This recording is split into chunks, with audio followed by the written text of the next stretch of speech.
Me teame küll, et naistearsti juures on vaja regulaarselt käia. Aga miks ikkagi?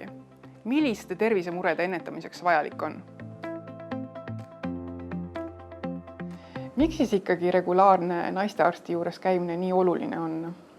Ja miks just erinevatel aegadel on see tähtis? Põhimõtteliselt naistearsti juurde mina soovitan tulla esimest korda peale suguelu algust, sõltumata noore naise vanusest. Kui see algab 15, siis esimene külastus on 15. Ja sealt edasi meie soovitame ikkagi korda aastas täiesti elukaare lõpuni. Ka sõltumata sellest, kui kaebusi ei ole. Kas selleks on erinevas eas ka erinevad põhjused? Üldiselt on.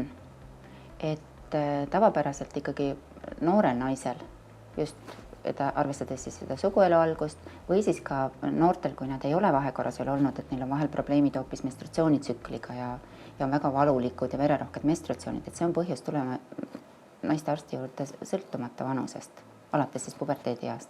Vanemas eas 45+ ja eriti siis 50+ ja sealt edasi on väga oluline käia profülaktilises kontrollis just eelkõige vähiennetuse suhtes. Kui tihti peaks muidu naistearsti juures käima?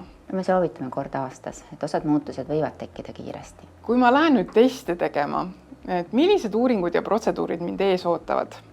Vanuseti erinevad, et noorematel naistel me kontrollime eelkõige suguhaiguste suhtes tema analüüsid ja emakakaela kontroll on siis seotud ka naise vanusega.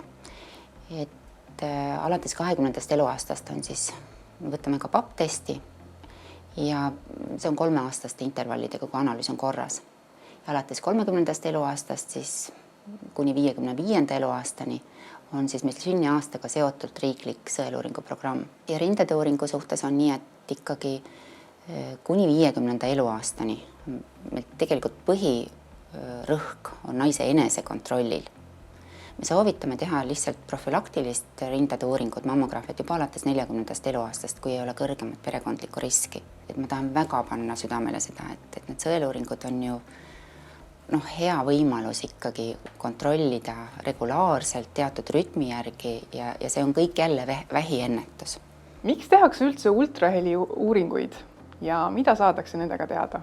Ultraheli on meil selles mõttes väga hea uuring, et üks asi ta on valutu ja ultrahelis me saame hinnata seda, et kas kõik vastab tsüklile, kas oolatsioon toimub, milline on limaskeste paksus ja kas seal esineb mingeid kasvajaid nii emakas kui munasarjas. Ka noortel naistel võib need esineda.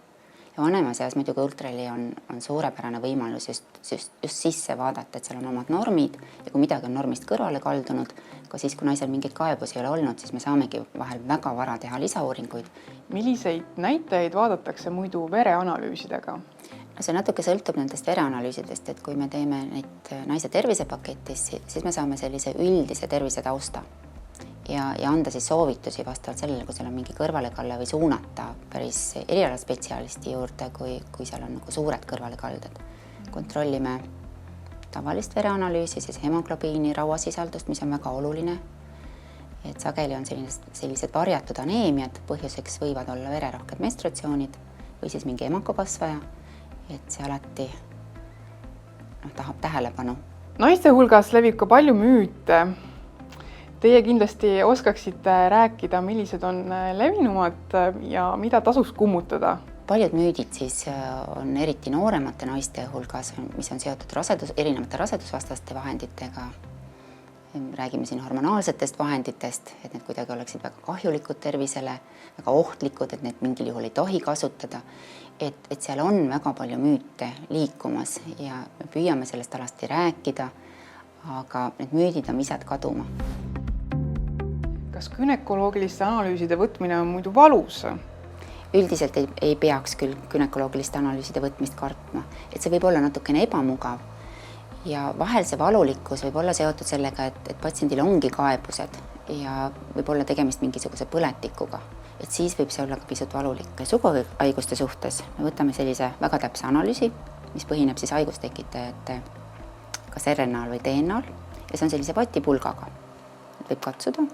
Et see on täiesti selline, keerutame seal, et see ei ole valus. Emakakaelaproov, see võibki olla siis natukene selline vahel osadel naistel selline emakakael võib olla pisut tundlikum, kuna ta on sellise peene, pehme plast harjakesega, meil on vaja võtta siis emakakaela pealt ja emakakaela kanalist saada rakke. Et seda võib ka katsuda, et on selline pehme plast. Iga naine peaks vähemalt korra aastas käima naistearsti juures tervisekontrollis, isegi siis, kui muresid ei ole.